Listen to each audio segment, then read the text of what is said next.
since the start of life on Earth. When you just look at it, it looks completely plain. But actually, water has a lot to it. Today, I, Anay Nirmal Shah from class 5A, is going to tell you a pH story, the secret life of water. First of all, we need to understand what pH is. pH is simply the potential of hydrogen. The pH scale. The pH scale ranges from 0 to 14. Any substance with a pH of 7 is neutral. For example, water. Any substance with a pH below 7 is acidic. For example, vinegar. And any substance with a pH above 7 is alkaline. For example, bleach. And did you know this way of measuring pH has been around for more than 100 years, as it was first devised in 1923 by a Danish biochemist, Peter Lorenz. Now, to test the water I watered these plants with was acidic, alkaline or neutral. I made my very own pH indicator, and this is what I did. First, I take some red cabbage and chop it up. I boil it for a few minutes until I get a color like this bluish purplish color here. After that, I have to strain it, and there I have a pH indicator of my very own. Now, why does water with red cabbage work as a pH indicator? Because the red cabbage contains a chemical called anthocyanin. Anthocyanin remains purple in neutral solutions, it turns to reds and pinks in acidic solutions, and it turns to blues, greens and yellows in alkaline solutions. Before I test these liquids, don't they all look like water? So I'll start with this one.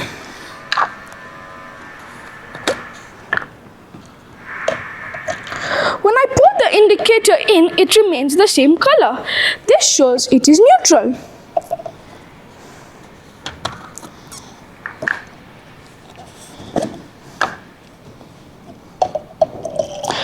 Oh, it turns pink.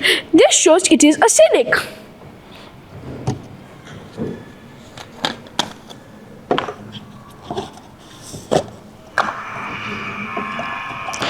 This one turns into a yellow. This shows that this is alkaline. These are the three waters I used to water the acidic, alkaline and neutral plant respectively, but of course without the indicator. Now I know what you're all thinking. Changing colors, different pH, cool concept, but why? Why is it important to our daily lives? I'm going to answer your question right here, as the pH of water can be very important in many different things, such as in a water treatment plant. The water that we all drink comes from a water treatment plant, and if it is too acidic or too alkaline, the water may not be safe for human consumption. It is very important in aquatic life, as the pH of water in aquatic life can change the nutrient availability in the oceans and how stressed the animals in the oceans are. It can be very important in industries and manufacturing, because the pH can change the quality and if the product is suitable for human consumption. It is very important in agriculture. This is because the pH level in agriculture can directly impact the nutrient availability in the soil. Now, I'm going to zoom in to agriculture. Over here, I conducted a scientific investigation on how the pH of water affects plants' growth. My aim was that to find out which type of water is best for growing plants. My prediction was that plants shall thrive in neutral water. This is because acidic water have high levels of hydrogen and aluminium ions, and alkaline soils have high levels of calcium and magnesium. So both acidic and alkaline water plants would lead to a plant not as good as the one watered with neutral water. And you know what? On the farm, not only does the pH of water depend on how the plants grow, as alkaline water can contribute towards the risks of waterlogging, and acidic water can corrode anything metallic on the farm. Here is my investigation. Over a range of 30 days, it shows how I watered plants with different types of waters to see how they would grow by 1 month. I recorded my results in this table. As you can see, by day 1, all the plants are thriving. But by around day 10, the plants on the left and right, the ones I watered with acidic and alkaline water, are starting to die. By day 20, the acidic plant is almost dead, and the alkaline plant is starting to really wither. By day 30, my alkaline plant is pretty much dead, and the acidic plant is already dead. I conducted 3 investigations, and this is my most recent one. I went past the 30-day mark to see how long these plants would actually take to die. Over here, the acidic plant is completely dead. All the leaves are brown and it's starting to rot. The alkaline plant is closely following. As you can see, only 1-2 green leaves, and that's it. The rest is brown and rotting away. But the alkaline plant, the neutral plant, is growing beautifully. It'll be a very good addition to my garden. Let's zoom out. I hope you enjoyed my story, The Secret Life of Water. Thank you. Good morning. My name is Twinkle, and this is my experiment, Loop the Loop. So have you ever wondered how on a roller coaster, and when the cart goes upside down, people don't fall off? Well, here I will explain it to you. So my inspiration was during the visit to an amusement park. I wondered, how does the height of the roller coaster drop affect the loop? So, my background. Roller coasters came in the idea by a Russian mountain. That time they built railway tracks up, down, across the hills. Nowadays, roller coasters are made from steel, rods, wooden panels. They were initially made from the hill, trains. But now roller coasters are made for fun and thrill. So my aim for this investigation is how to investigate the importance of drop height on a roller coaster and its energy. My materials were a marble, a roller coaster, a cutter, and a tape. My method was build a roller coaster track and then set different initial heights to drop the marble, release the marble, and then observe whether it completed the loop or not.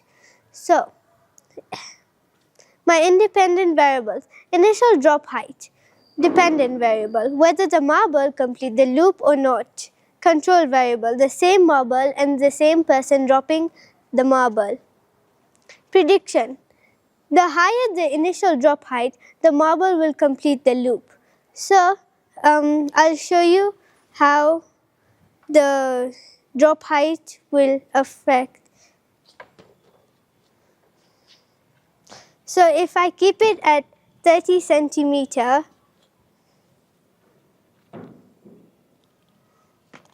the marble does not complete the loop. It goes halfway.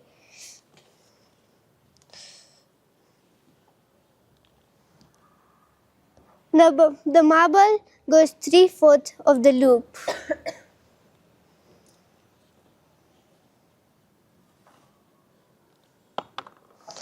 The marble drops out, or it does not complete the loop.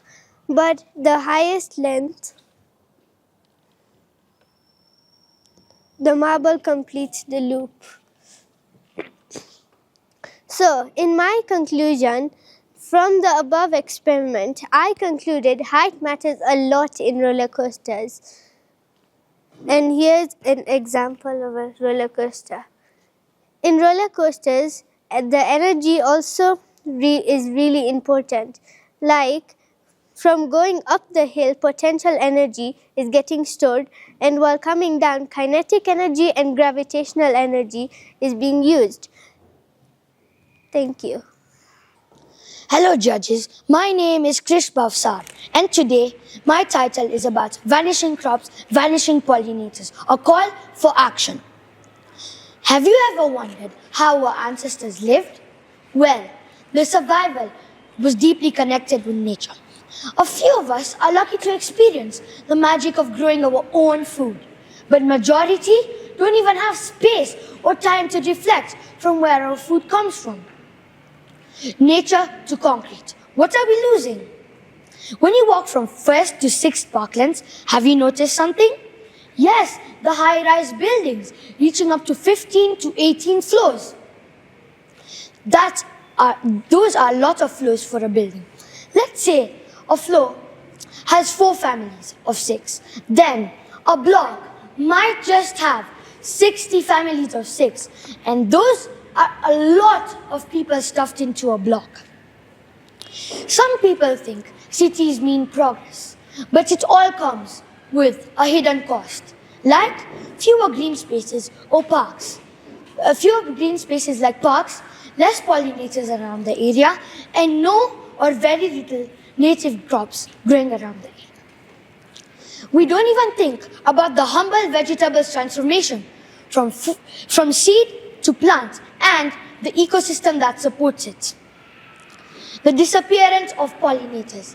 There's so many pollinators, like bees, butterflies, and even birds.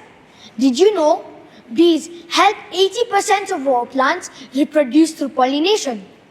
But without these pollinators, this would happen. Crop yields decrease. Native plants populations decline, and plants can't produce fruits or seeds. I basically mean no pollinators, no food, less flowers, and a weaker planet.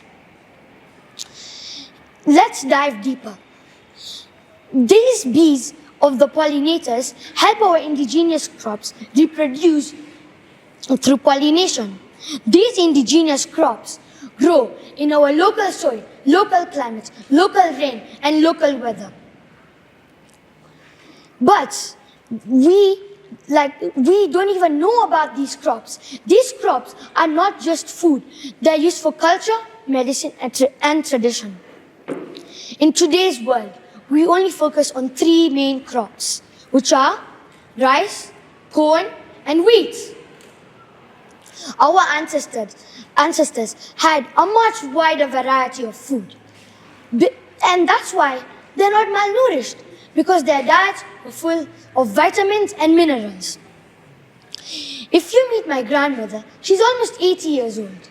You'll know what I'm talking about. She grew up eating these plants, which were full of vitamins and minerals.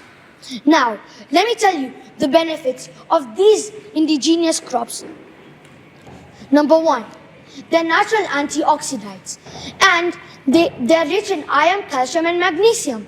But why are we losing them? Because of Western dietary influence, changing of lifestyle, and loss of traditional knowledge. Over here, these are some of the displayed seeds I've got. These are the indigenous seeds, which are rarely even seen in Kenya. Now, you've heard every problem has a solution. And I too have a solution: hydroponics. Hydroponics may just sound like a fancy name, but no. You know what it is? It's just planting without soil. Instead, you use water, like I've done in my model over here. Now, if every house in Kenya had a hydroponical system, this is how it would look. And Kenya would be the leading country in carbon handprints, and the country below in carbon footprints, which is very good. Mr. Peter Chege said that you don't need to be a farmer, a scientist, or somebody who knows about hydroponics. You just need to have the right mindset. Over here, I have made a 3-level hydroponic system, where water moves from top to bottom, and it's used and recycled over here.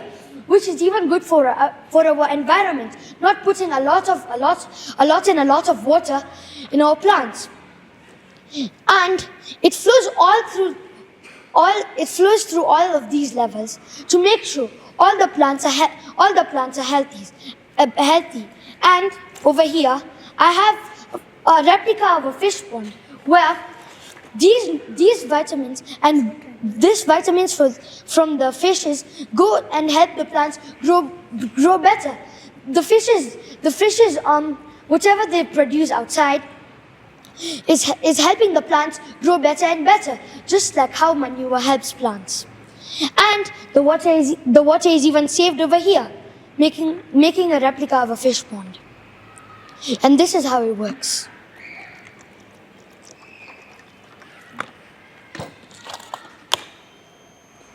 So, as you can see, the water is going from the fish pond up to level 3, then level 2, then level 1, and it's getting recycled over and over again. Now, I had an investigation, hydroponics versus soil farming.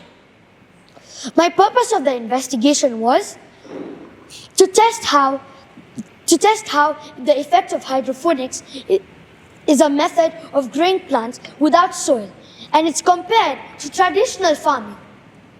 It focuses on limited space and resources, still growing healthy and nutritious, like you can see here. And you know what? Now, can I say the advantages and the disadvantages of hydroponics and traditional farming? Number 1, for traditional farming, takes a lot of space. Hydroponic farming just takes this much of space. You can grow it on the side of a flat or on top of a building, whichever you prefer. Then we have hydroponics. It can grow all season round, while traditional farming needs certain seasons like spring and summer. And then hydroponics is less labor intensive. The plants don't need a lot of care since the roots are put into nutrient water. The nutrient water is made out of waste of vegetables and fruits like potassium of banana peels and nitrogen. And then traditional farming, as you can't see the crops roots, and you need a lot of soil and water. For hydroponics, no pests and chemicals. But for traditional farming, in order for crops to grow well, you need a lot of pesticides and chemicals, which might be very bad for the human health. Labor intensive, which is traditional farming, and not labor intensive.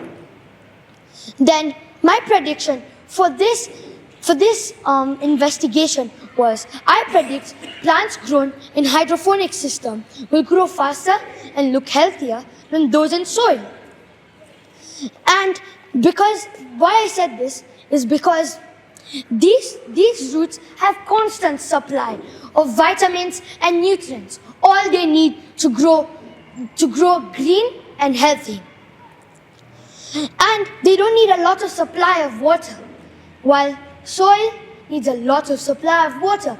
And in soil, there can be a lot of soil erosion. But here, there's nothing to worry about soil erosion because there's no soil over here. My independent variable was the different ways of growing the crops, like hydroponics and soil, and the normal system. Then, my dependent variable was how tall the plants grow, how big the leaves get, and how healthy the plants look. My constant variable was that these plants were grown in the same space, same amount of sunlight, and they each had 200 ml of water. And I started growing my plants on 5th of May, which I started with the hydroponic way of Amaryllis dubious, which on day 7 of the planting was 0.3 centimeters. But for soil, it was slightly a centimeter long, as it was 0.4 centimeters. Day 14 for Amaryllis dubious for hydroponic system. 0.7 centimeters and soil 0.9 centimeters. Day 21 for Amaryllis dubious and hydroponic way 1 centimeter and 1.2 centimeters for soil. But now over here there is a bit of a change. Hydroponics way 1.3 centimeters and 1.3 centimeters. Well, in soil way, it was 1.5 centimeters. But now, here comes it. Hydroponics was 2.2 centimeters. For the first time, it was longer than soil. And then for soil, it was 2 centimeters.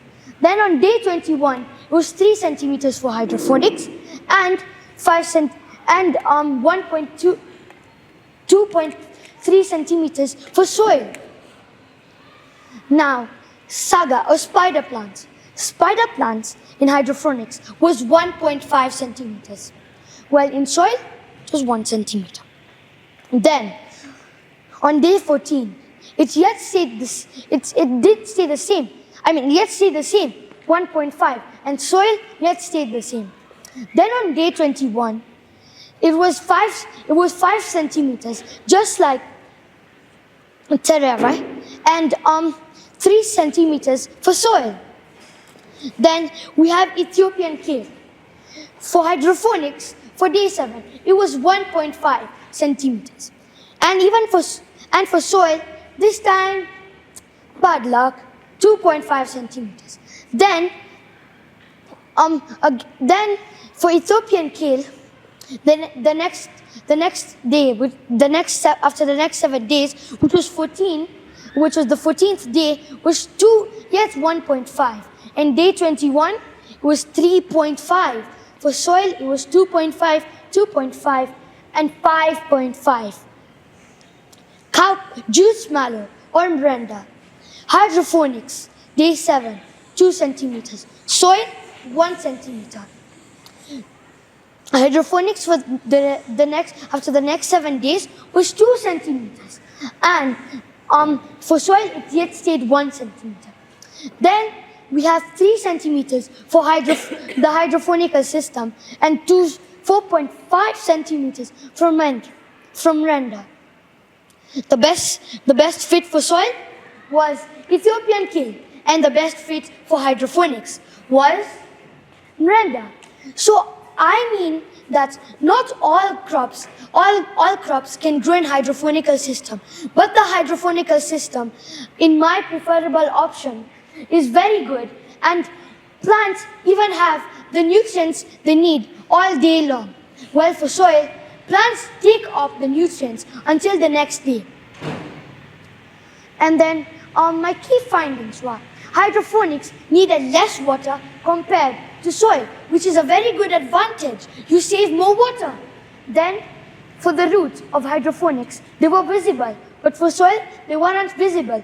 So we can't say how strong they were. But for hydroponics, I should say that the roots were stronger because they got enough of nutrients. As I said in my past paragraph, that hydroponics, the nutrients they had gotten was potassium and nitrogen. And my conclusion was, my experiments shows even with limited space, we can successfully grow indigenous crops using smart methods like hydroponics. And to today's world, I want to say that we have to care about the future. And this is a future way to grow all our crops. And I wanted to do a science project on this hydroponical system to make our earth greener, cleaner, and better. Thank you. You have measured the length of the plant, right? Yes. Now, how can you judge that the plant is healthy or not? So this Okay. is a hydroponic. Yes. So what is the criteria for the plant? You know, some plants, they grow longer. Even Yes. without sunlight, the plant will grow longer than with sunlight. But the plant is yellow, right? And with sunlight, it grows shorter, but it is greener leaves. Right. So, what are the criteria to Okay, check the so healthy? I have two. Let's say for hydroponics and soil, both of them, we can measure it with the greenness of the leaves, because that shows how healthy the leaf is. Then we can measure on how strong the root is. Like for this one, which is spider plants. Look at how strong the roots are. Even if it was in soil, the roots would be anchored, and that's the job of the root. One more thing. All plants will grow better in hydroponics. No, as I had said, plants like strawberries and other berries grow very well in Hydroponics. hydroponical systems. Another thing. Let's say about trees. For example, mango tree, papaya tree. They are very big and huge. How will you devise a way for hydroponics? So there are various methods of hydroponic system. I've used the NFT, which is the nutrient film track. For trees like mango and the tall trees you said about, they need another system, which is called the slanted system, which is very long and big, which even enables trees to grow longer. And have you seen anywhere this system is currently? Yes. In any countries or where? In Kenya, I've seen many of them, like Minimar College, Kikuyu. Youth are taught on how to grow herbs, vegetables, and strawberries. And even Mathari roots teaches people on how to grow. It teaches people on how to grow different plants on buildings and other parts, and they even produce food to schools and less fortunate people. Hello judges, my name is Ivy Mudhoni and I'm from 5D. Today my project is about how temperature affects the dissolving rate of sugar. My inspiration. One day when I was drinking tea, I put in sugar and I wondered, where did the sugar go and why did it go away so quickly? That is what inspired me to do this project. My aim is to determine how different temperatures of water affect the rate at which sugar dissolves. Materials needed are granulated sugar, hot water, cold water, room temperature water, 3 clear cups, a stopwatch, and a spoon for stirring. Okay. Procedure. Prepare all your materials and set up your workspace. 2. Measure water from an equal amount of water into one of the cups. Number 3, measure the sugar. Use about 1.5 tablespoons of sugar and put it in your water.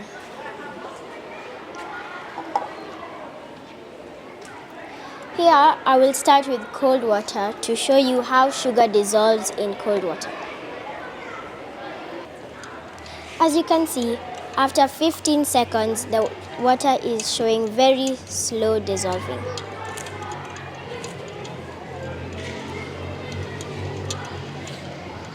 After about 25 seconds, the sugar starts to dissolve with the water.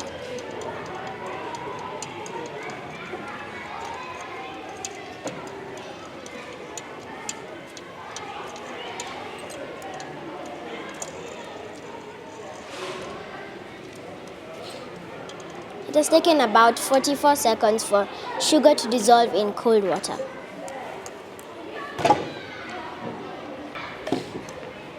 I will also add the same amount of sugar, which is 2 teaspoons of 1.5 tablespoons.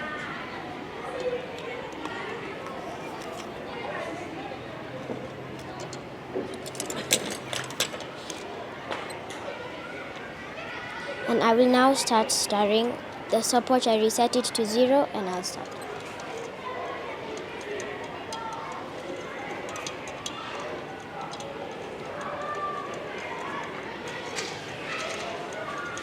As you can see, after 10 seconds, the sugar is starting to gradually dissolve with the water.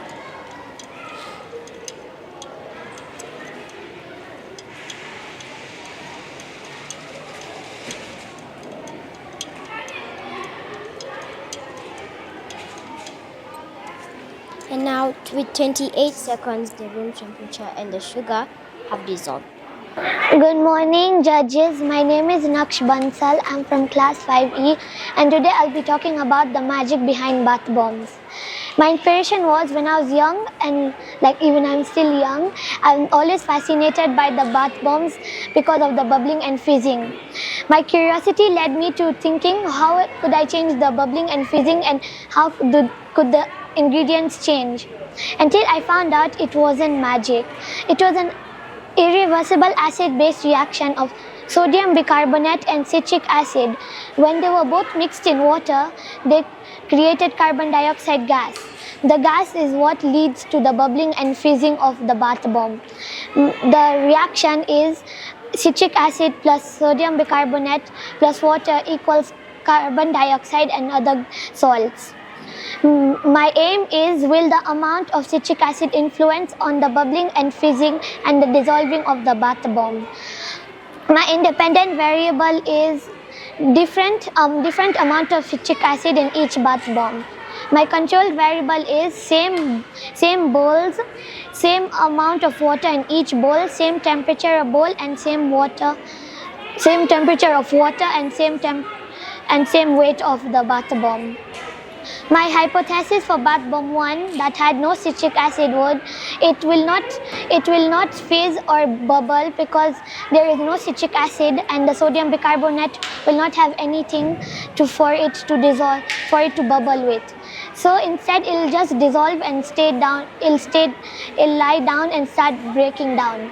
My hypothesis for bath bomb 2 is it will fizz moderately since there's a moderate amount of citric acid and sodium bicarbonate, meaning it will fizz moderately and emit a moderate amount of carbon dioxide. My hypothesis for bath bomb 3 is 1 tablespoon of citric acid. It will fizz the fastest and most, since there's a lot of citric acid, meaning the sodium bicarbonate will react more faster, and it also will remove a dangerously amount of citric acid, carbon dioxide in the air. So would you like to see the experiment? Okay.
Each of them have 150 ml.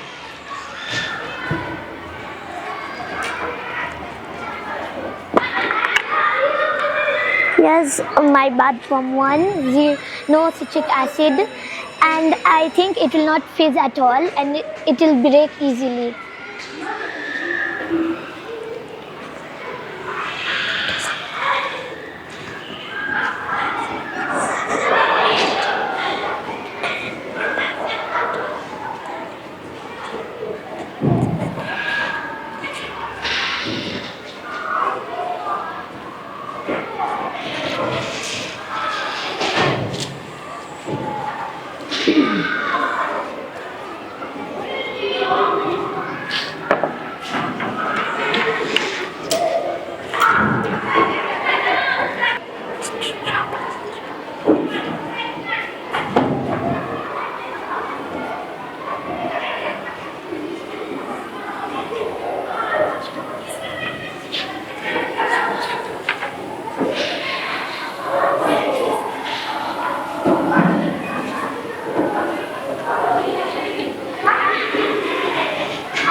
Today I, Manveer Singh Chadha, is going to shine some light on the topic how sugary drinks affect your teeth. Now, as we all know, sugary drinks may be yummy and I like them, but they have a very negative effect on our teeth. The reason for that, it's because the sugary drinks contains some acid, and that acid is not good for your teeth and can cause tooth decay.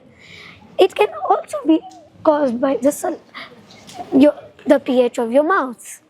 Then, the other reasons are exposure time. How much time your teeth are exposed to the drink, and how much time you are taking the drink consistently. Now, let's all look at this board. Now, tooth enamel is very tough, but it can be spoiled by sugary drinks. Sugary drinks are not good for teeth as they stick to the surface and then bacteria is created to damage the teeth. When tooth enamel is exposed to acidic or sugary beverages, it softens and loses some of its mineral content. Saliva helps to neutralize the acid, restore mouth pH, and balance it, and slowly hardens tooth enamel again. Tooth enamel process is slow, and if acid exposure happens frequently, it will not restore itself. Now let's do the investigation. The materials I used were 5 white eggs, 5 plastic cups of the same size to keep it controlled, Coca-Cola, Fanta orange, grape juice, coconut water, toothpaste, toothbrush and iced tea. The dependent variable for this was the color of the eggshell after submerged in drinks. Independent variable, the different types of drinks. Now, the procedure. First of all, you need to take a spoon, and then for cleanliness, you should take a glove. Now, I would take this out of its drink, and now, would you want your teeth to look like that? Alright, so now, as we all know, we brush our teeth consistently every day. So I will also brush. Let me open the toothbrush.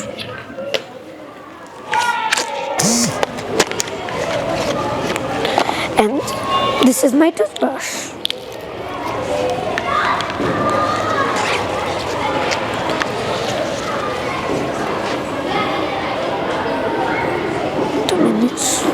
Alright, now I am going to rub it on this egg, which is representing the teeth. Sorry.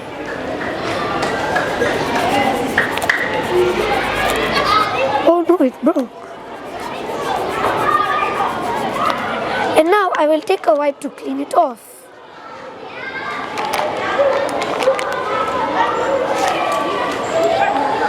As you can see, it has made a stain on the teeth. This? Sure.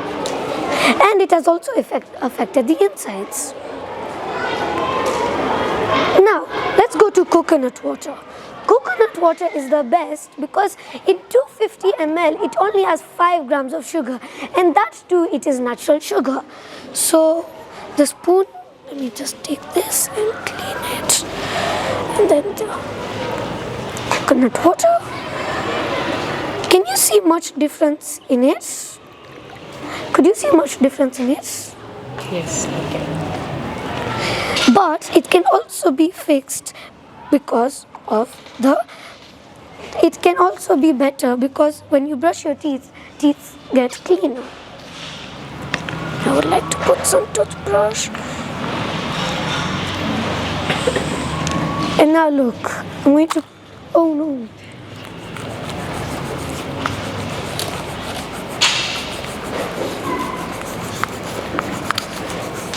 And now, take a look. It's almost completely white.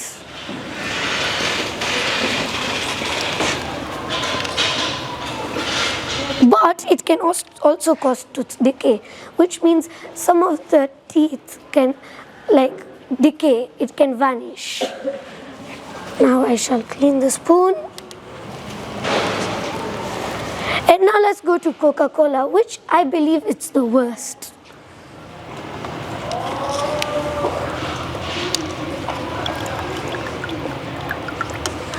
Oh no, look at that Coca-Cola. It is so bad for you and your teeth.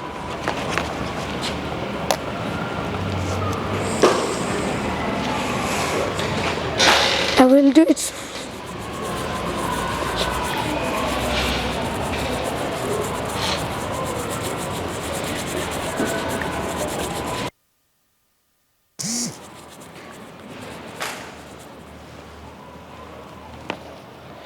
Even after brushing the teeth, you can see the difference. The color. Yeah.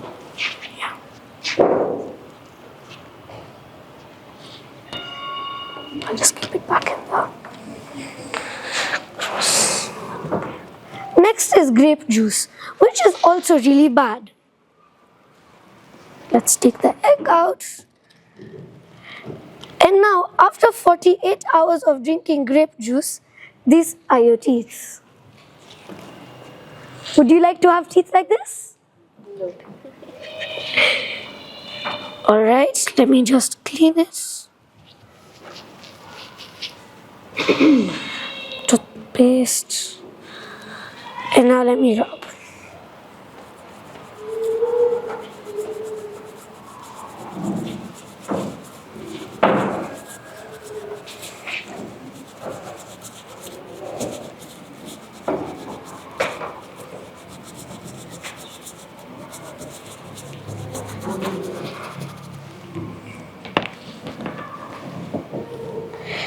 Even the texture of the egg has changed. Would you like to try? See?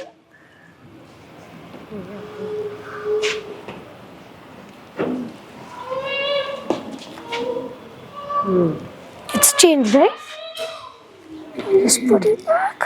And lastly, it is Fanta, which is also as bad as the rest.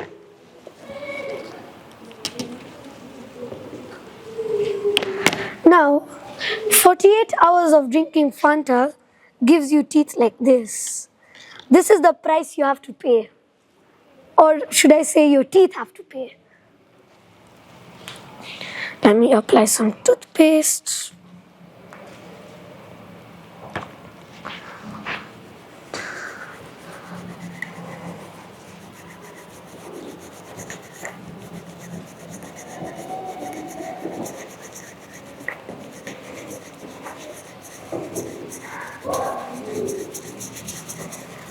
Alright, let's clean.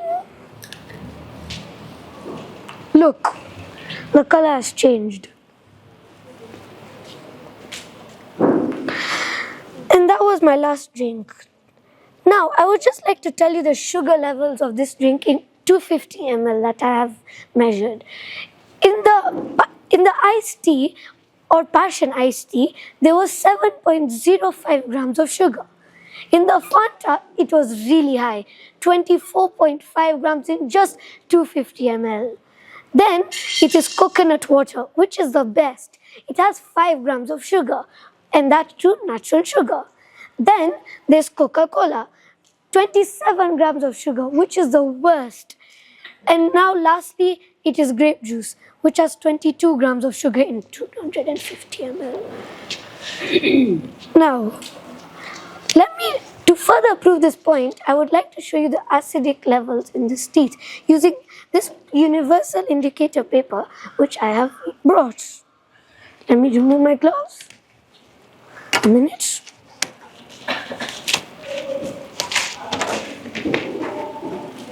Look, this is the pH paper I'm using. I'm going to tear a bit of it and then dip it in Fanta. Now I have to match this color to what it is matching with. It's matching with the round. And now this is the pH level of this. And now let's try grape juice. Also the same 6, which is also acidic.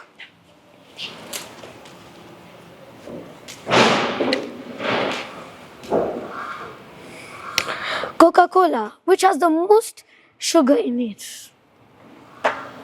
Also 6. Yes. And then coconut water, which I believe will be the best.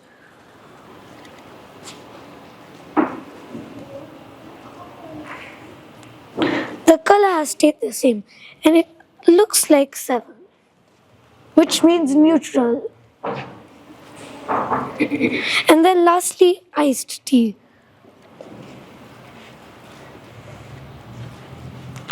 Which is matching a bit with 5, right? 5. So now, out of this, the most acidic is iced tea, and I tell you why. Because it is passion iced tea, and passion has citric acid in it. And now, that brings me to my conclusion.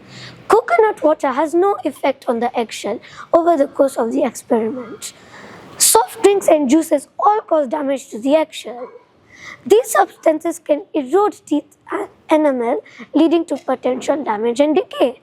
Now, I would like to ask you judges these specific questions. What happened to the eggshell after soaked in drinks? They start rotting. Yeah, you could say rotting, but also change color. Based on what happened to the shell in my experiment, which drink do you think is the best for teeth? Coconut water. Correct. And now that brings me to my end of the experiment. Thank you. Okay. So instead of this grape juice, pick and peel.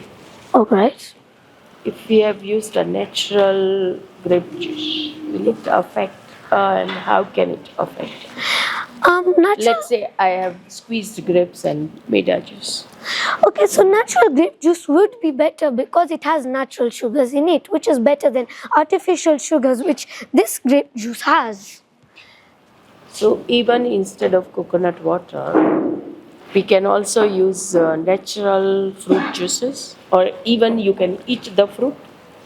The fruit also contains water in it and liquids, but I would prefer you drink it in the liquid form. And for coconut water, I think it's the best in the experiment. I recently came across something very interesting. A teacher showed a class full of students 3 switches on the wall. He told them one of the switches would light the bulb in the room upstairs. Then he challenged them. If they only got one chance to look upstairs, how would they determine which switch would light the bulb? One little boy answered he would flip the first switch, wait 10 minutes, switch it off, flip the second switch, and run upstairs quickly. If the bulb was lit, clearly it was the second switch. If the bulb was not lit, he would touch it. If it was hot, the correct answer was the first switch. And if it was cold, then obviously it was the third switch.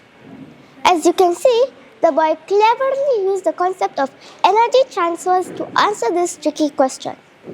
Hi, my name is Ariana, and as you may have guessed, today I shall be talking to you about energy and its transfers. Energy causes movement. It can neither be created nor destroyed. It can only be transferred from one form to another.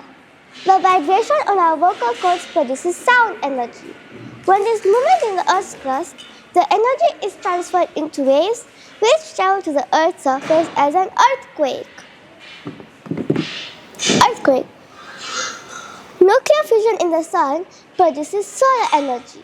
The solar energy, which is the sunlight, is converted into chemical energy by plants. This chemical energy is used by plants for growth. Solar panels absorb sunlight to produce electrical energy. This battery containing chemical energy is converted into electrical energy. The blades of a fan move by converting the chemical energy into mechanical energy. This electric kettle boils water by converting the electrical energy into heat energy. Mechanical energy is either kinetic or potential. Kinetic energy is the energy of the object in motion. Potential energy is the energy stored by the object by its position. I investigated how gravitational potential energy of this car is affected by the height. Gravitational potential energy is the energy of this car due to its position. I placed 2 blocks under this smooth wooden plank to get a particular height. I measured a distance of 1 meter using this meter ruler. I then released the car and timed how long it took to travel 1 meter. I noted down the time in the table I created. I carried out 3 trials to make my investigation more reliable. I then repeated this investigation by adding another 2 more blocks. After noting down the time, I added another 2 more blocks and once again repeated these steps. The speed of the car suggested how much gravitational potential energy it had. By using the same car throughout the experiment, I kept the mass constant. The other control variables were the same wooden plank used and the same distance traveled. The only independent variable was the height, which I changed using these blocks. After releasing the car, I measured the time taken to travel 1 meter. Time taken is a dependent variable here. I put the results in a table form and plotted the graphs accordingly. As you can see, as the height of the car increased, the time taken to travel 1 meter decreased. Less time means more speed. Gravitational potential energy was converted into kinetic energy, which was directly related to speed. From this, I concluded, greater the height, more the speed. Hence, higher the gravitational potential energy. Thank you. Okay, so today I am going to be talking about my model of teeth. There are 4 types of teeth. They are incisors, canines, premolars, molars. The canines are the first teeth to appear in a baby's mouth, and they come in front of the mouth, and what they do is they cut food, and there are 4 on the upper jaw and 4 on the lower jaw, so 8 in total. Canines are found next to the incisors, and there are 2 on the upper jaw and 2 on the lower jaw, which makes it 4 in total, and they cut and tear food. Premolars are found at the back of your mouth, and they are 4 on the upper jaw and 4 on the lower jaw, so which makes it 8 in total. And what they do is grind and crush food. Molars. They are also found at the back of your mouth. There are 6 on the upper jaw and 6 on the lower jaw, which makes it 12 in total. And what they do is grind food and crush food. Thank you. Have you ever noticed that ice can stay longer in one environment but stay longer in a different environment? Have you ever noticed how ice can disappear quickly in one place but stay longer in another? We all know that ice melts faster in hot environments.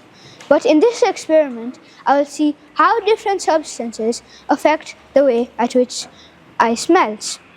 The substances are salt, sand, sugar, and baking soda. My prediction is if you put different substances on ice, then salt will melt the fastest. followed by control, baking soda, and sugar, and finally sand. The independent variable in this experiment is each substance on each ice cube. The dependent variable is the time taken for each ice cube to melt completely. The controlled variable is the size of the ice cube, the surface, the temperature of the room, and the amount of each substance. The materials you need for this experiment are 5 small bowls or plates, 5 ice cubes, salt, sand, sugar, and baking soda, a stopwatch or a clock, and a measuring and a spoon.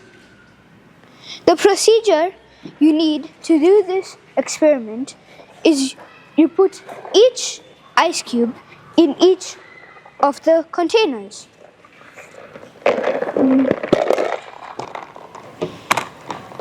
So I have put 1 ice cube in baking soda. I'll choose a different one. I have put 1 ice cube in baking soda, 1 ice cube in sugar, 1 ice cube in sand, 1 ice cube in salt, and 1 ice cube in control. Now I will sprinkle a teaspoon of baking soda on the container labeled baking soda.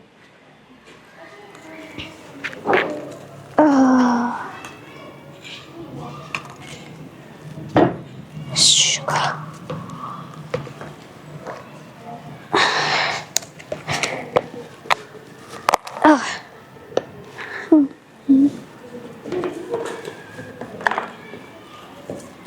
I'll put 1 teaspoon of sugar on the container labeled sugar. I'll put 1 teaspoon of salt on the container labeled salt.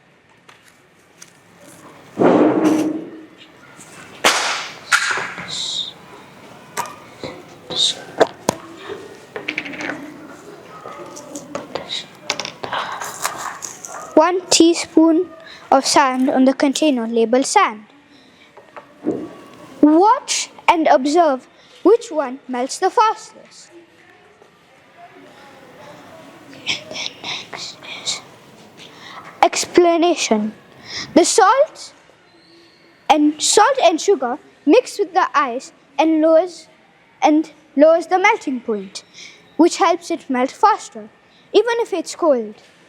Baking soda works like salt and sugar. It makes the ice melt faster. But sand heats up the ice from the heat of the environment. Conclusion.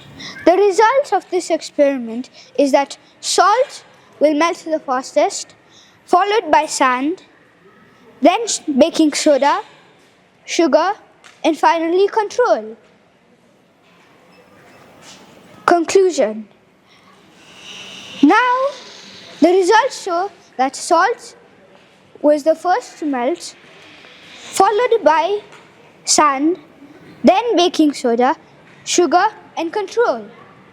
Now, I realize why in places where it snows, they put salt on the roads to make the snow melt faster.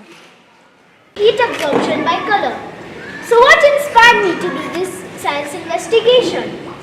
People are often told to wear light-colored clothes in hot weather, but I always like wearing dark colors. One sunny day while traveling to Mombasa, I wore my favorite dark outfit. After some time, I started to feel very hot and sweaty. My mom looked at me and said, "Why don't you try wearing something lighter?" And so I did. And guess what? I felt much cooler. This made me really curious. Do dark colors actually absorb more heat? I wanted to find out more, so I decided to use colors in my investigation. Now, let's move on to the background research. Light is a form of energy. When light shines on something, it can be absorbed and turned into heat. Dark colors absorb more light and therefore get warmer. Light colors reflect more light and therefore stay cool.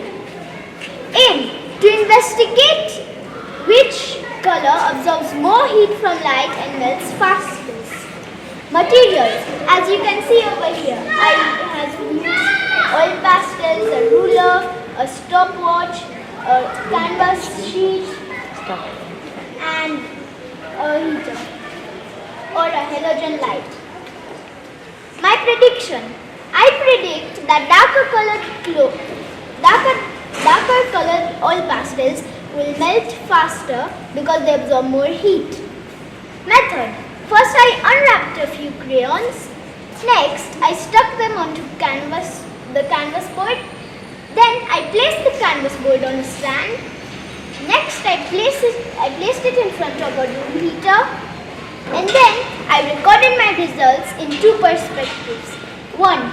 Melting time, the time each color started to melt. Melting length, how long the melted wax spread on the canvas sheet.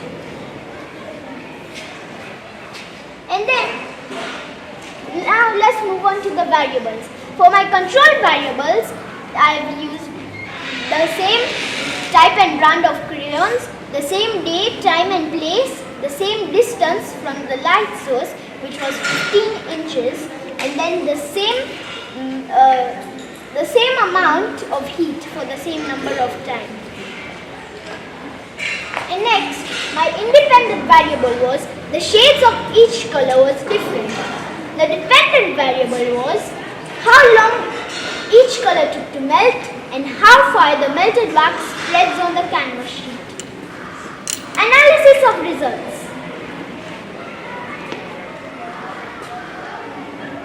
Darker colors like brown, black melted the first and ranked highest in both melting time and melting length, whereas medium dark shades like blue, red and orange melted a little slower than the darker colors and faster than the lightest colors. The lightest colors like yellow, green and peach melted the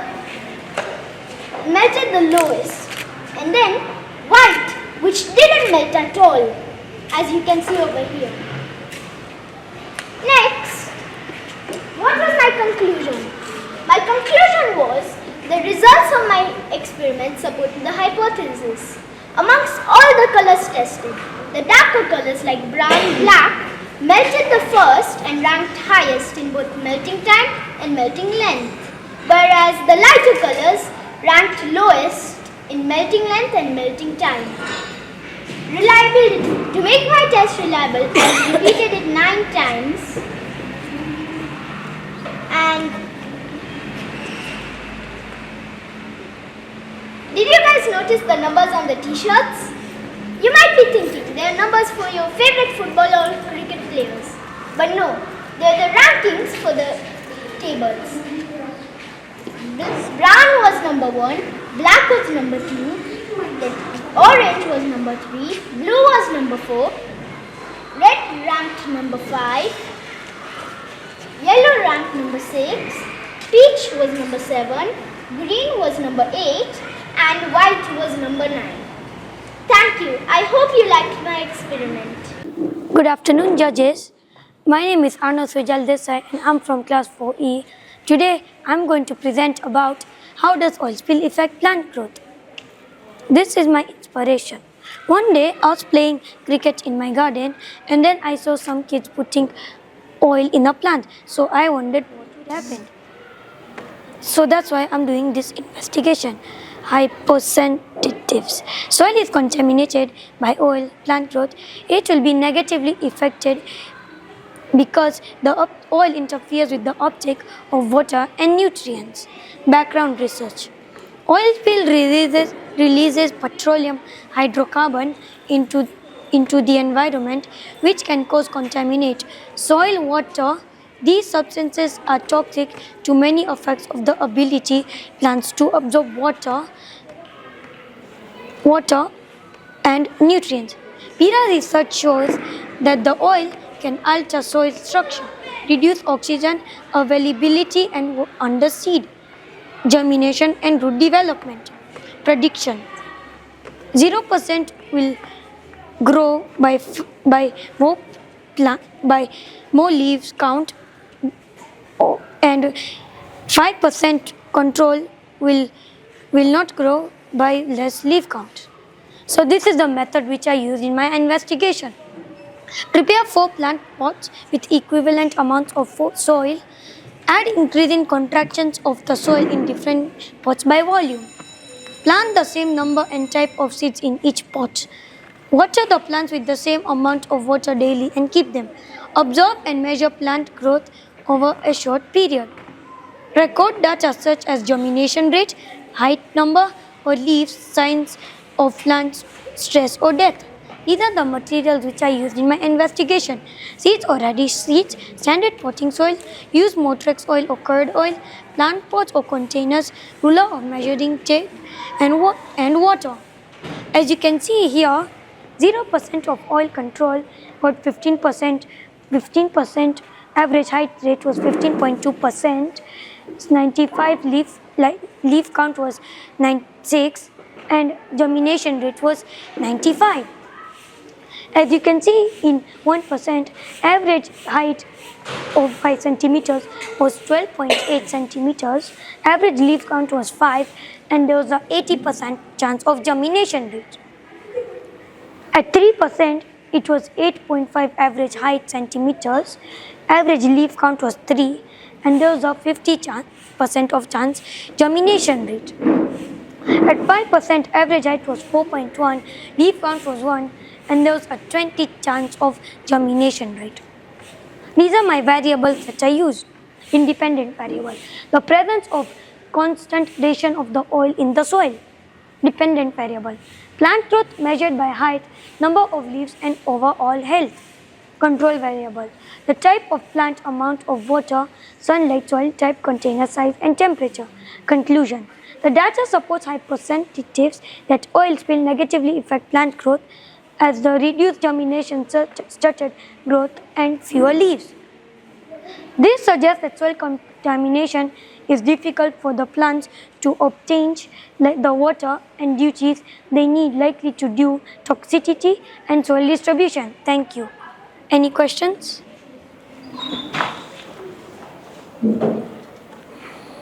Good morning everyone. Today my name is Shraddha Balachandran and I'm going to present you about static electricity. Now, have you ever wondered why? Have you ever felt a little shock from your doorknob or your car? Or have you ever wondered why a comb attracts people?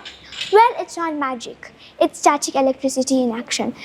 Let us experiment more about static electricity. To know more about static electricity, we need to know about atoms.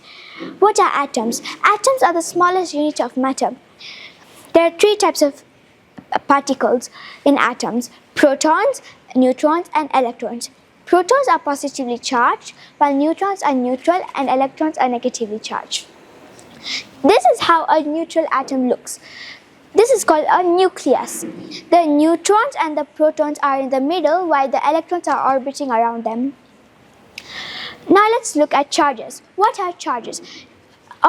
Opposite charges attract each other, such as protons are attracted to electrons. Like charges repel. Protons repel protons, while electrons repel electrons. A shocking fact. Did you know that atoms are neutral as they have equal number of electrons and protons normally?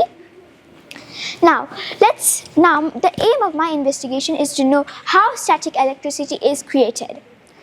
When 2 objects are rubbed together, electrons are transferred from one object to another. This build-up of electric charge on the surface of an object is static electricity.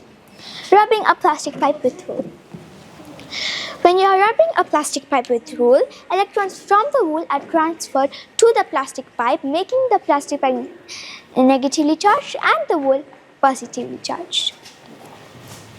Now, from the below scale, we can see how objects will get changed when they are rubbed against each other. Now, when you rub a plastic pipe with wool, the plastic pipe is negatively charged while the wool becomes positively charged.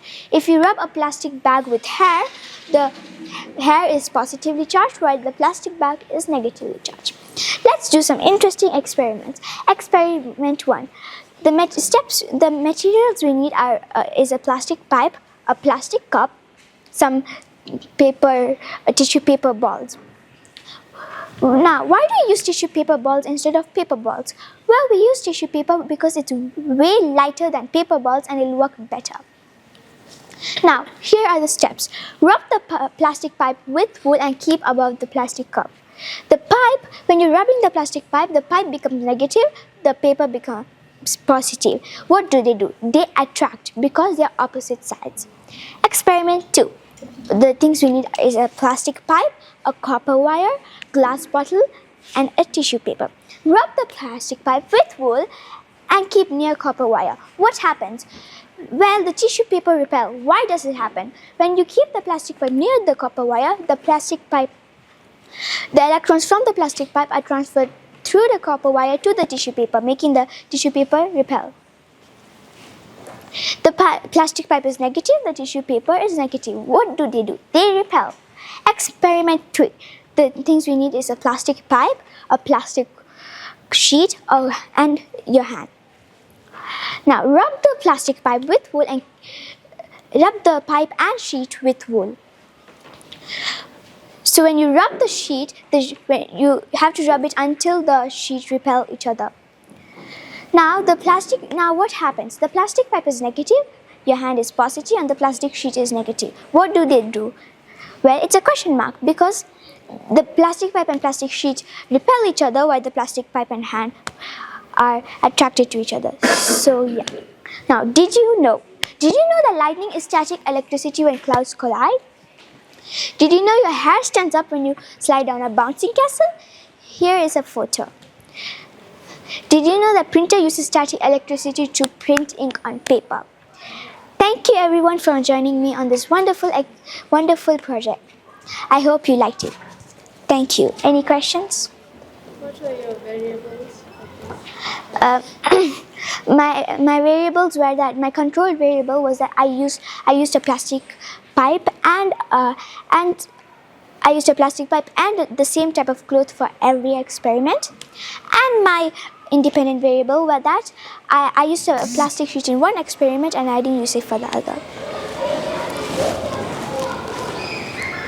What is the importance of the project, this one?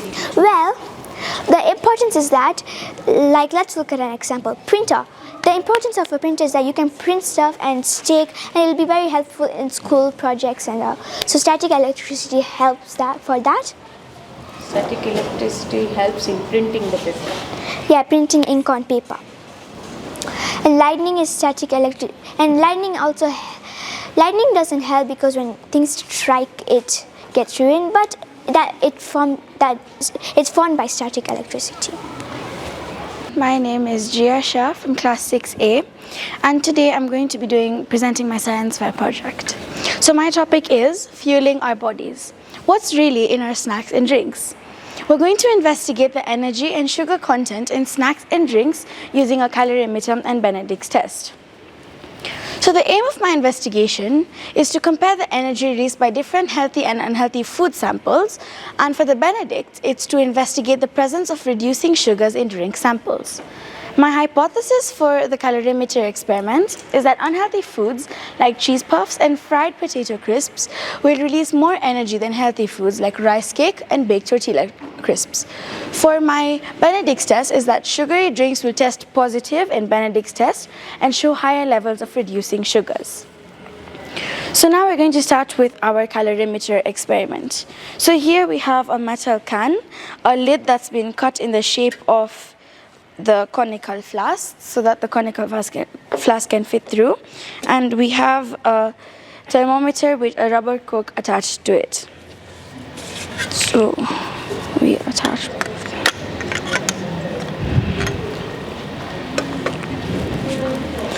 So inside this conical flask we'll be pouring 100 ml of water.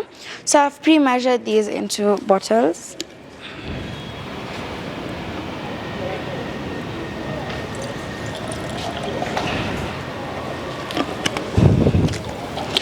And after we close it with the rubber stopper and measure the initial temperature of the water.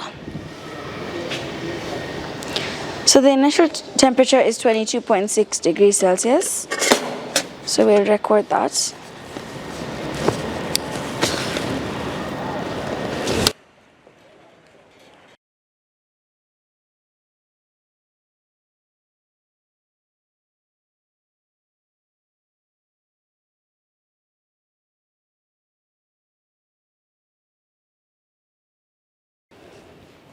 So now, as we wait for it to heat, the variables of this experiment. So the independent variable is the type of food tested. The dependent variable is the temperature change in degrees Celsius. And the controlled variable is the amount of water, which was 100 ml, and the mass of food, which we had pre-measured with this scale, which was 1 gram each. So you need to continue heating the food sample until it's completely burnt on all sides.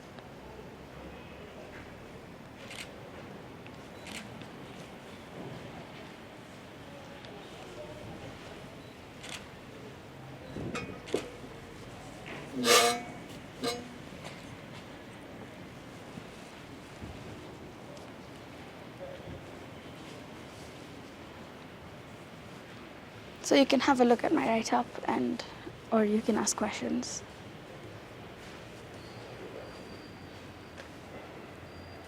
By the time you can start the liquid one. Yeah, so now this is my Benedict's test. So we're going to test energy content in food, but also sugar content in drinks. So here I have a Bunsen burner, my tripod, my wire gauze, my beaker, which was filled with 150 ml of water. And we have different test tubes with different liquids with the Benedict's solution.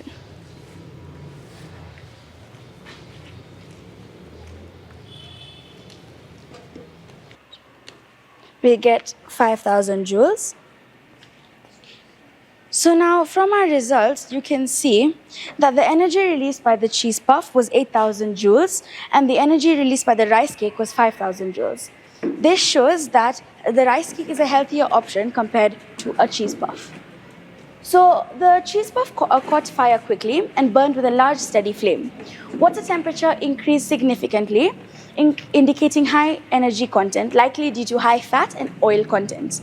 Rice cake burned slowly with a small flame. Water temperature rose slightly, showing it has low energy content, mostly carbohydrates with very little fat. So now that we're done with food, we all need drinks to go with our snacks. So now we're going to find out which drink has the most presence of reducing sugars.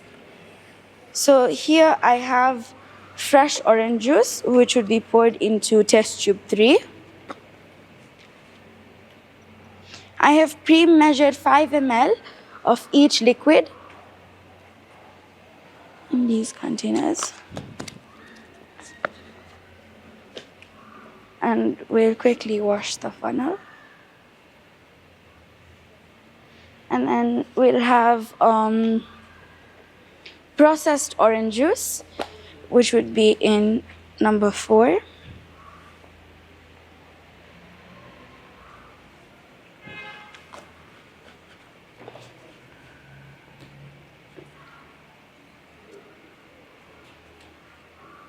We have Diet Coke, which would be in container 6.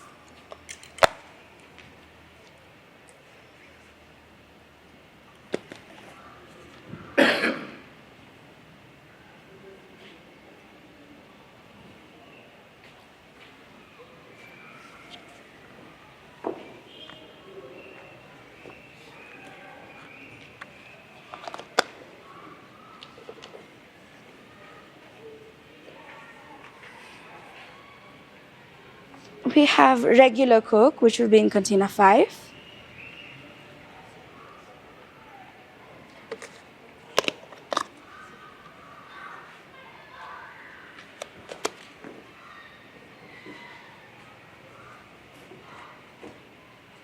we'll have our distilled water in container number 1.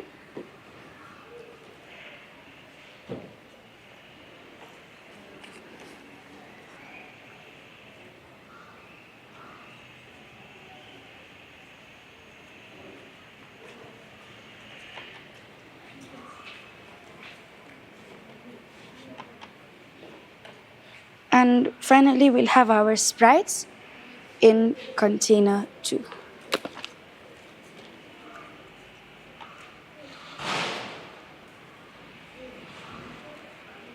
So now that we've gotten all our food samples, we're going to pour our Benedict solution. The Benedict solution makes it possible for the drink to change color depending on how much presence of reducing sugars it has. So I've pre-measured 2 ml of the Benedict solution to go into each drink sample.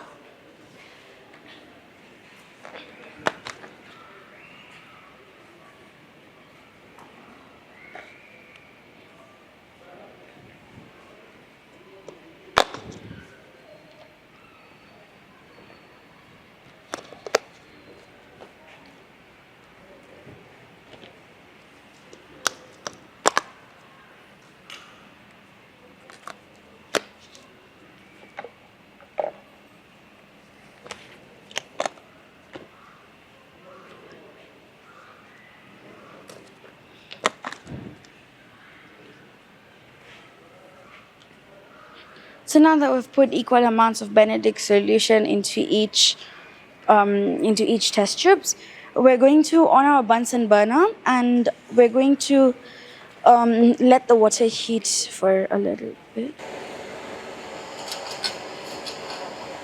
So now we'll wait for a few minutes for the liquids to change color. So now I'm going to explain about the variables for the Benedict's test. That was the type of drink tested. The Benedict's color change was the dependent and the control was the amount of drink and amount of Benedict's solution. Now, Benedict's test was also used to test if people have diabetes. They take a urine sample, pour Benedict's test into the urine sample, and they would, if it turns brick red, that means that you would have sugar in your blood. If it turns blue, it means there's no reducing sugars present, and if it turns a greenish orange, it seems that you have a little bit of sugar in your urine.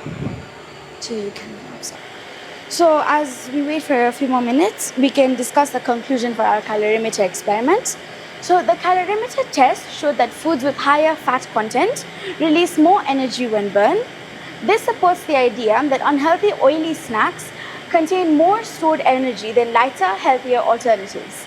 This data confirms that fat-rich foods are more energy dense, which is reflected in the greater rise in warmer temperature during combustion. Burning the snacks releases chemical potential energy from fats and sugars. That heat transfers to the water. This stimulates how our bodies burn food for energy. Have you ever bought such an expensive energy drink and turns out you're not even energized? Good morning everyone. My name is Riyanitesh Rasama from class 6B and today I'm going to be presenting my Science Fair Project 2025. My topic is about electrolytes. My title is Hydration Heroes. Moving on to my objective. What is my aim about?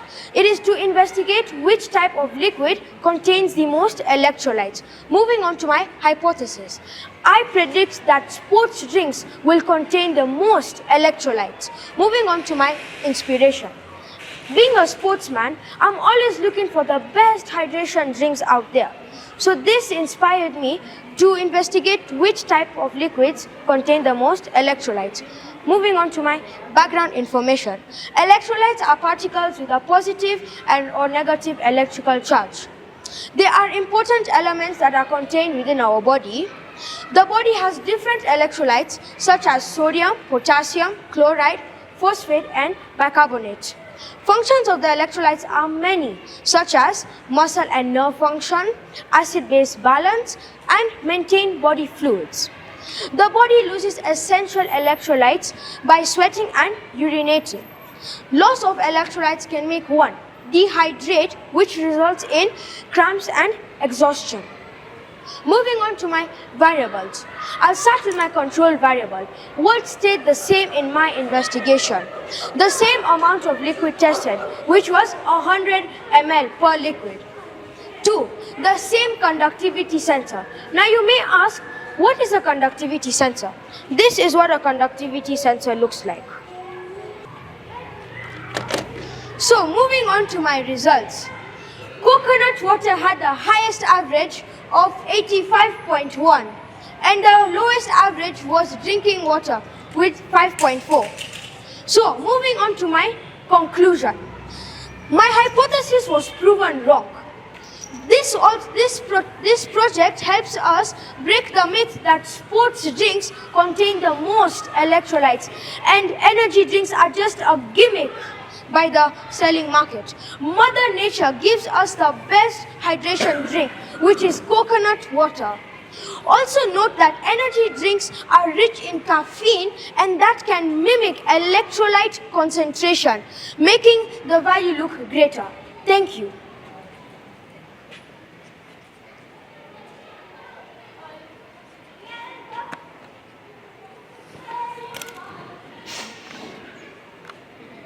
How did you make your investigation fair and reliable? Huh? How did you make your investigation fair and reliable? So, reliability, I repeated it 3 times per liquid, and making it fair, I dipped each liquid into battery water and used the same amount of liquid, which was 100 ml.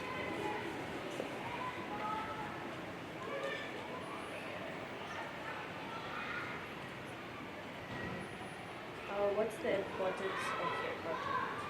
So I wanted to test if expensive energy drinks such as Gatorade and this energy drink are actually hydrating us or not. Hi everyone, my name is Geeti Sushan and today I am going to present you my science project, Rust in Rush, does heat or cold speed it up? My aim for this investigation is to investigate how different temperatures affect the rate of rusting.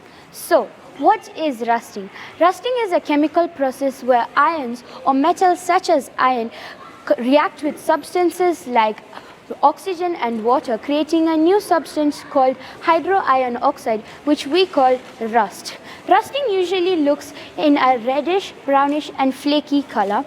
Rusting usually makes the iron very weak. Rusting happens in different temperatures, climates, substances, etc. For this investigation, I used different temperatures, and my 2 temperatures that I used was room temperature ranging from 20 to 25 degrees Celsius and cold temperature from 4 to 8 degrees Celsius. My reason, why do rusting happen? There are many reasons why rusting happens. Because of presence of water or moisture. Water creates the iron atoms loosen electrons, allows the oxygen mix with the water to create rusting in the iron. Moisture in the air can also create rusting. Then we have presence of oxygen. Oxygen also creates rusting. We have presence of salts or pollutants. Salts like from the air or the road salt can also increase the rate of rusting and create more conductivity in the water. Pollutants such as acids can also speed up the rate of rusting. My prediction for this investigation is if ions is exposed to different temperatures, then I predict that room temperature will rust the fastest compared to the cold temperature, which will rust the slowest. My variables for this investigation is independent variable, the different temperatures that I'm going to use. My dependent variable, the amount of rate of rust formed. And my controlled variable, the same amount of water, same type and size of nails, the same amount of glass jar, which are these 2, and then the same amount of salt, which is actually optional. My materials for this investigation are 5 iron nails which I put in each container, then 2 glass jars, table salt, water, room temperature area, a refrigerator, and also labels, markers, and also gloves and ziplocks. So, my method for this is I label each container with its respective area, which I use room temperature and cold temperature. Then I use these 1 by 4 ounce cups 3 times and pour water into it.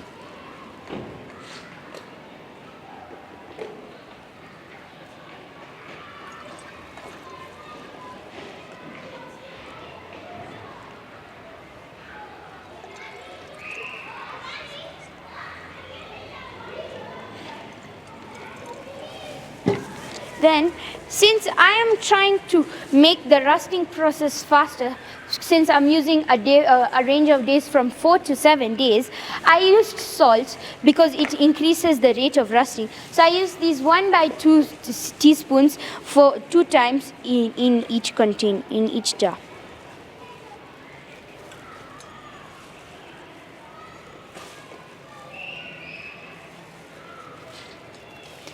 Then I stir this water until the salt can dissolve a bit.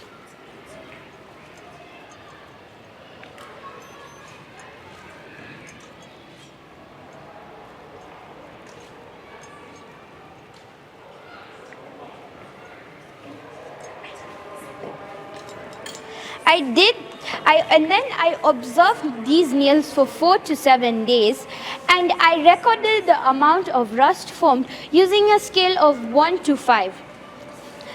These are the photos that happened when I was in the progress in my investigation. As you can also see, rusting in the room temperature was more than the cold temperature. I have the close-up looks of that right over here. And now when I look in my rust formation, you can see this was my room temperature and cold temperature. If I open the one that I had for room temperature and take out 1 iron nail, I can show you that there was more rusting in it.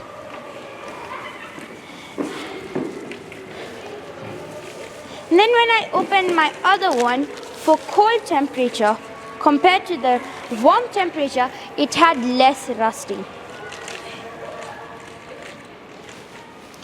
As I go to my results, you can see that each day I measured it in a scale of 1 to 5. So day 1, room temperature was 3 out of 5 and cold temperature 2 out of 5.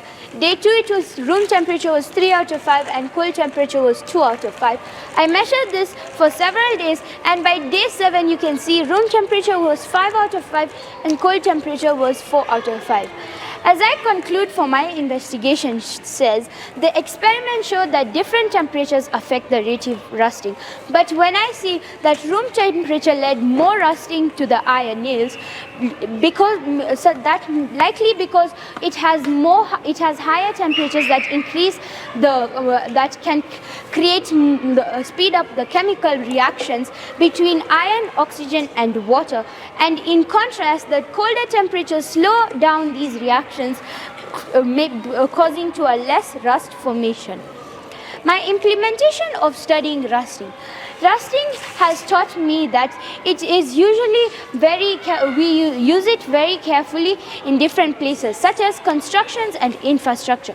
Bridges, buildings, and other steel structures are susceptible to rusting, requiring protective measurements to ensure longevity and prevent structural failures. Example is like the London Bridge. I bet it doesn't rust under the water because it has taken careful protective measures. Other places are like manufacturing. Understanding rusting helps in selecting common resistant metals and implementing preventive measures in industrial areas so that setting to minimize the material loss and downtime. Next, we have daily life. Rusting impacts every day, such as objects like bikes, cars, and tools, highlighting the need for proper maintenance. Then we have environmental impact. Rusting car release chemicals into the environment, making it important to manage it and prevent its spread. So, how can we prevent rusting? We can prevent rusting in main methods such as painting or coating. Like by the London Bridge, it was painted color red so that it doesn't rust under the water. Then we have oiling and greasing. Such as in bike chains, we oil those chains so that it doesn't rust very quickly. Galvanization. A coating of zinc is applied to the iron. Zinc is more reactive and protects the iron by sacrificial protection. Other ways you can also do is by using stainless steel, such as knives, forks that we use. It usually doesn't rust because it has a chromium which forms a thin oxide layer that protects from rusting. Then we have dry storage or dry storage. Reducing moisture in the air prevents rusting in storage areas. Thank you. We all know the three usual states of matter, which are solid, liquid and gas. But judges, what if I ask you if there is a type of matter which can go into more than one of these categories? Good morning everyone. I am Riyat Singh and today I am going to be presenting my scientific investigation of non-Newtonian fluids.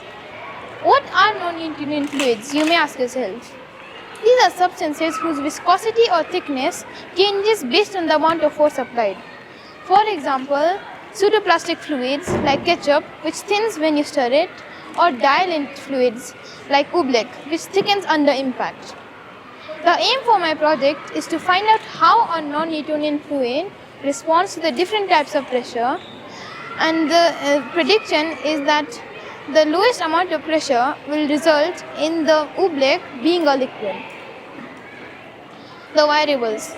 The control variables for this investigation are the same type of non-Newtonian fluid, the same temperature of the fluid, the same volume or amount of the fluid used, the same initial state of the fluid, and the same environmental conditions.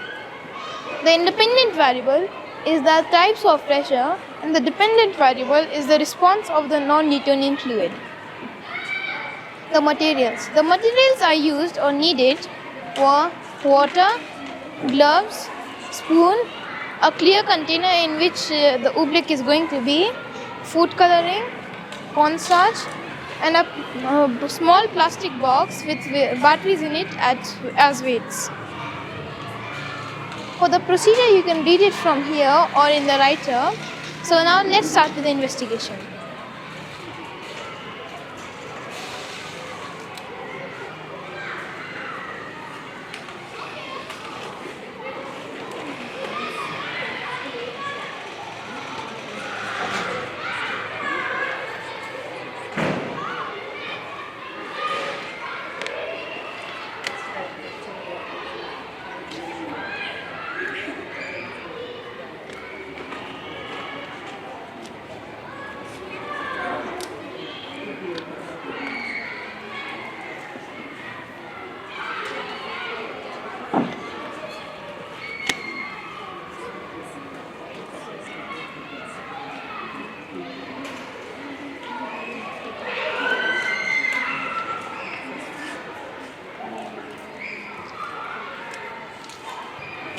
So as you can see, the first case is squeezing.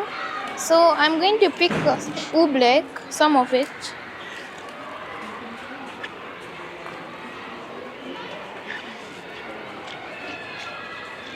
And as you can see, when I'm squeezing it or rolling it, it's turning into a solid wherever my fingers are touching it, as you can see.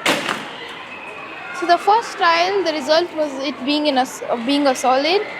Now the second trial.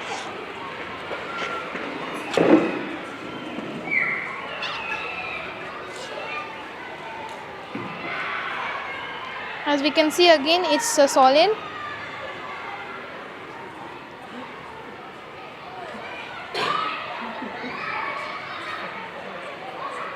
Now the final try.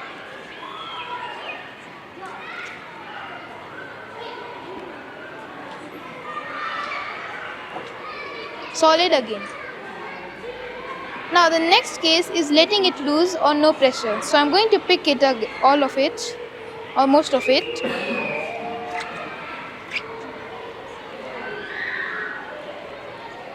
And as you can see, when I leave it in my hand, it's flowing down like how a normal liquid does.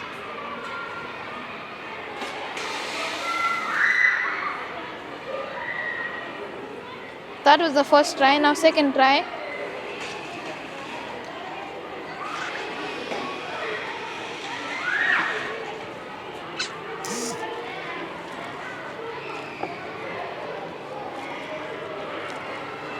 Oh sorry, I was supposed to let it loose. As you can see, it's flowing like a liquid. Third try.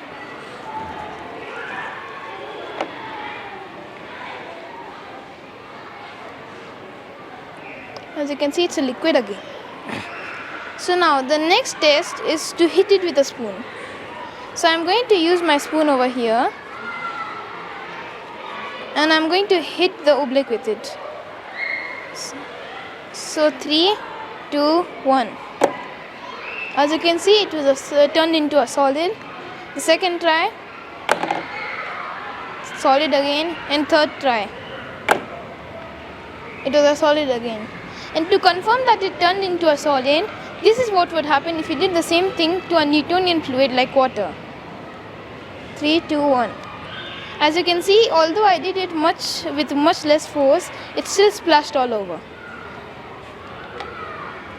Now the next is putting my finger slowly into it, so that's what you're gonna do. And as you can see, I'm now applying a lot of pressure, so it's acting like a liquid and letting my finger into it. So that was the first try. Now second try.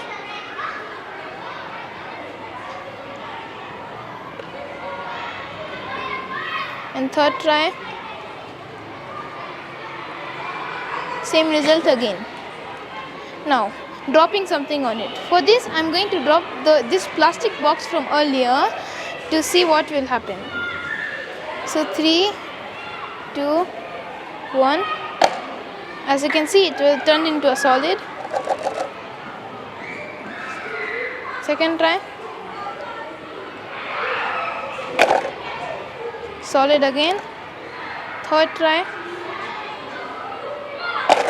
Solid again.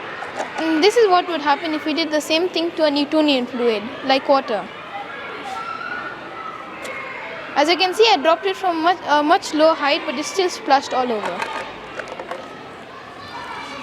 So now my investigation is done. So after doing this investigation, the conclusion I came up to is that when pressure is applied on oblak or our non-Newtonian friend over here, it turns into a solid. This is all because of tiny particles. When there is little to no pressure applied, the cornstarch and water particles are evenly spaced out, as you can see in this picture over here. The long yellow bars are the cornstarch particles and the small blue dots are the water particles. But if you apply pressure on oblak, then it turns into a solid. This is because the cornstarch particles rush the surface where the pressure is being applied, turning it into a solid, as you can see in this picture here.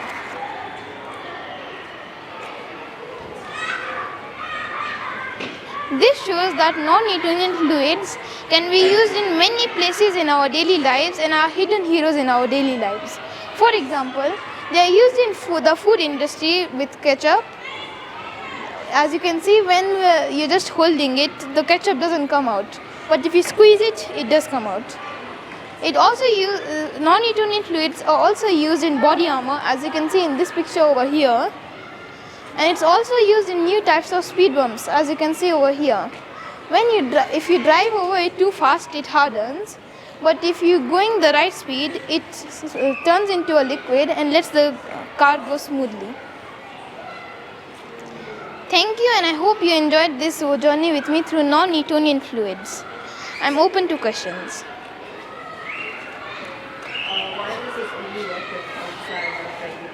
What I couldn't hear?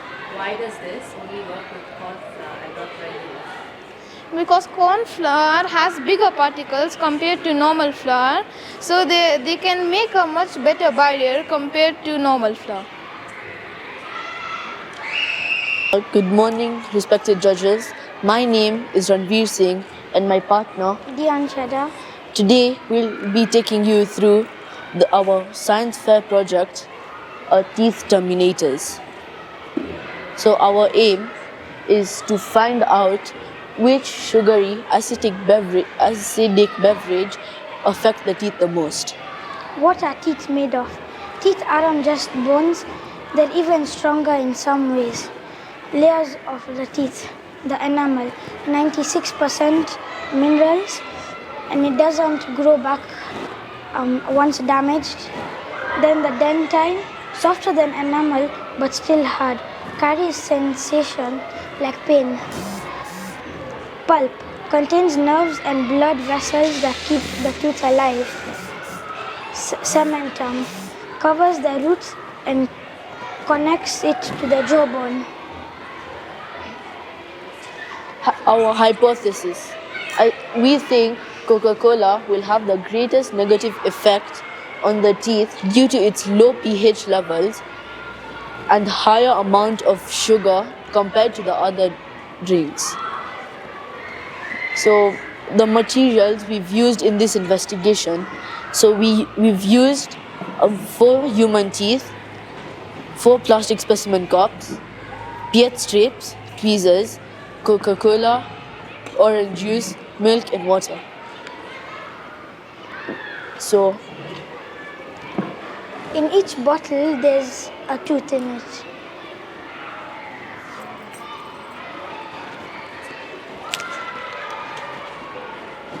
I'll be pouring them into the cup. This is the water.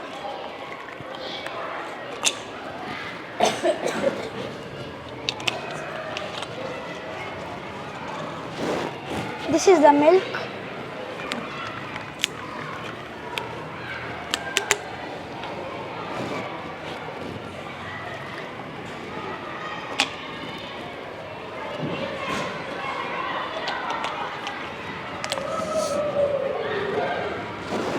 This is the orange juice.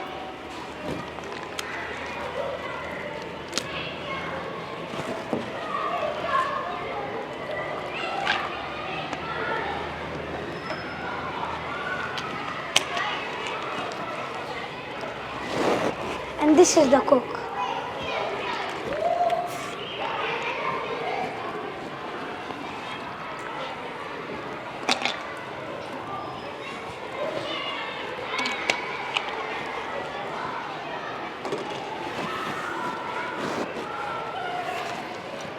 Now I'm going to remove the tooth from each of the cups.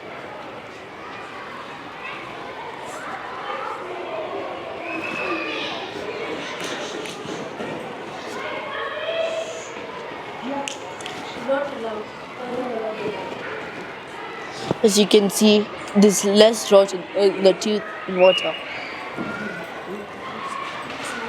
Yeah.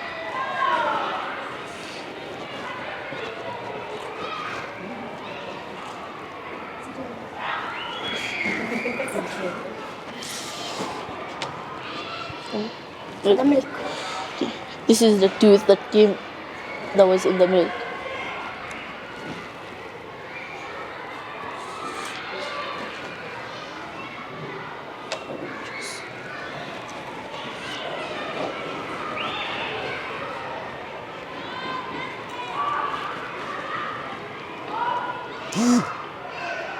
Now this is the tooth in the orange juice.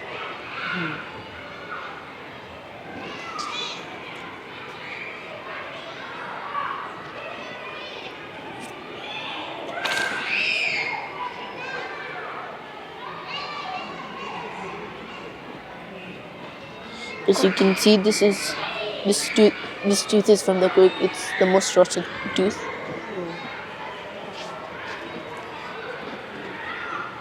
What? Stick. Read. Now these are the stages of tooth decay. White spots. Acid from plague bacteria starts dissolving in the minerals in the tooth's outer layer. Then the enamel decay. The enamel breaks down further and forms small cavities. Then the dentin decay. The decay reaches the dentin, the soft layer under the enamel. The decay spreads faster in this stage. The involvement of pulp. Bacteria reaches the pulp, causing infection in the tooth nerve. Then abscess formation. Abscess formation. Infection spread beyond the tooth surrounding tissues, forming an abscess stage. You may be wondering what abscess is. Abscess is a pocket of pus.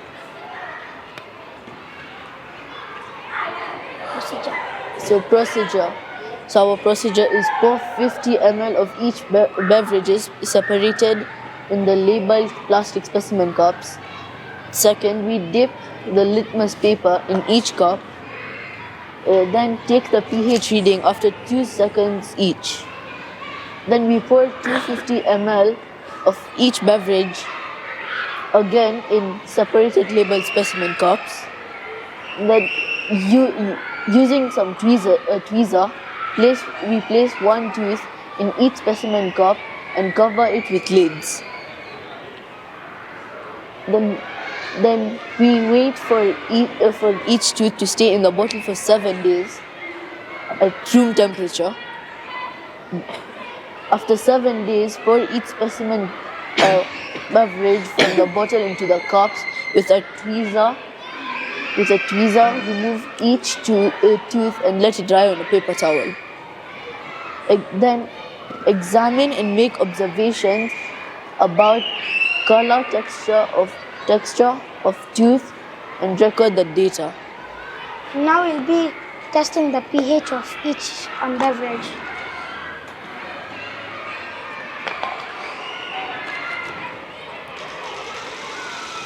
We'll start with Coke.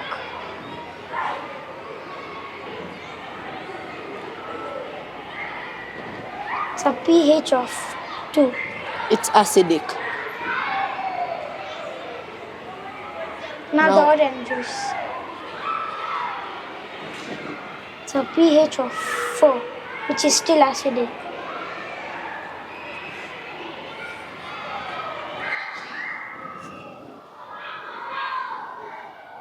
This is for the milk, which is a 6. It's still acidic.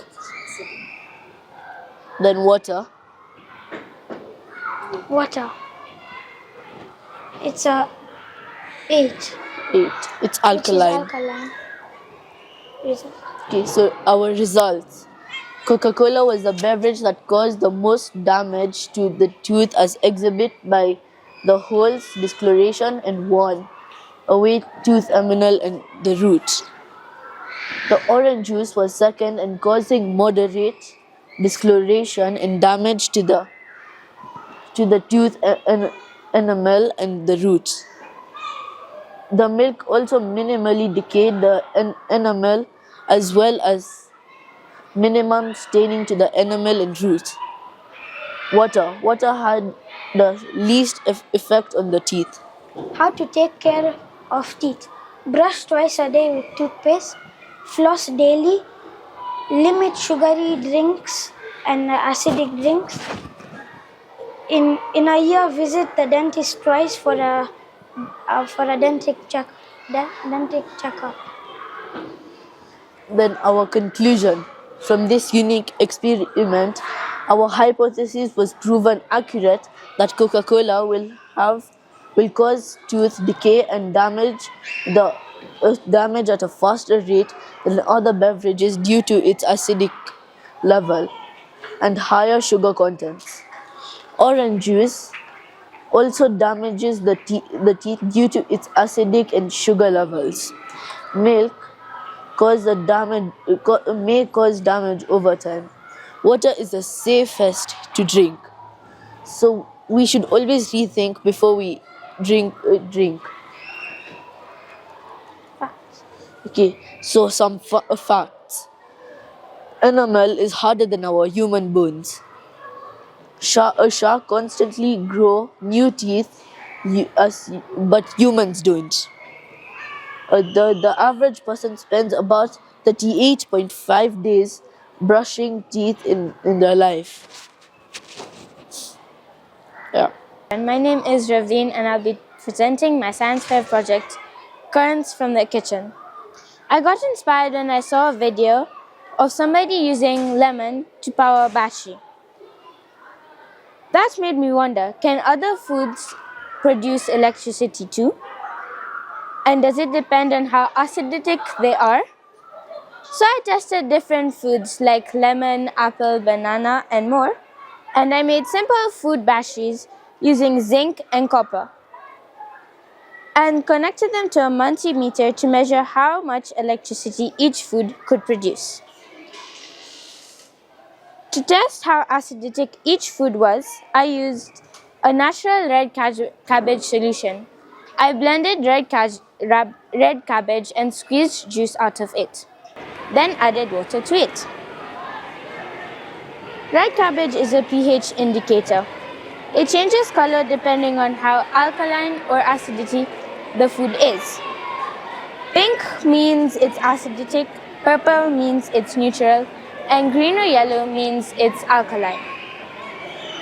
I tested foods like lemon, tomato, banana, orange, potato, and apple. My prediction for this investigation was to see foods with lower pH will produce more electricity because the higher acidity helps the electrochemical reaction between the zinc and copper power faster. The materials I used was galvanized nails for zinc and pennies for copper. Then a multimeter, the red cabbage solution, a knife or a peeler, a beaker or a small container for the food samples. Procedure. You could squeeze or mash the food to get the juice, add the red cabbage solution into the juice, stick the penny and the nail into the half-sliced food, then put the wires onto the penny and the nail. The red wire is for zinc and the black wire is for copper. My independent variable for this investigation was the pH level of food, dependent, the amount of electricity produced and measured in voltage.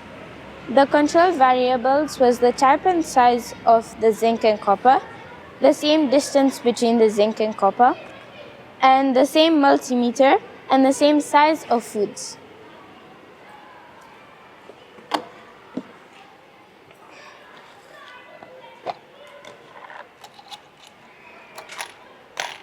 I used this penny and this nail to test for banana.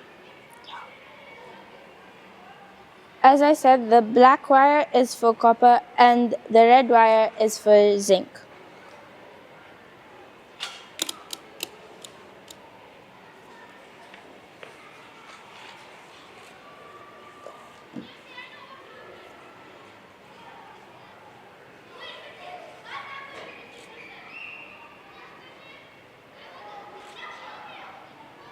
.34 was for the banana, but since I used a different type of banana for the experiment I did at home, it showed a different result.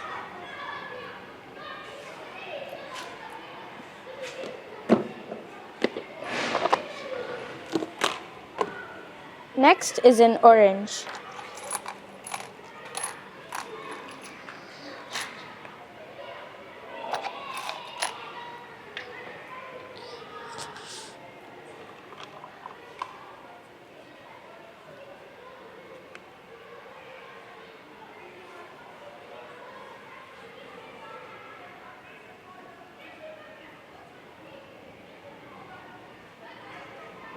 0.15 V for an orange. Next, I used a potato.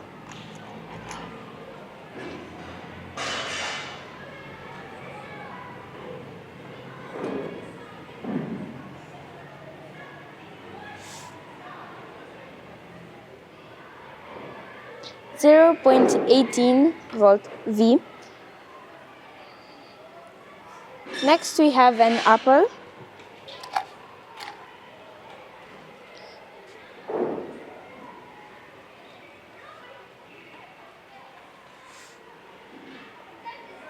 .06 for an apple, and the highest for all was a lemon.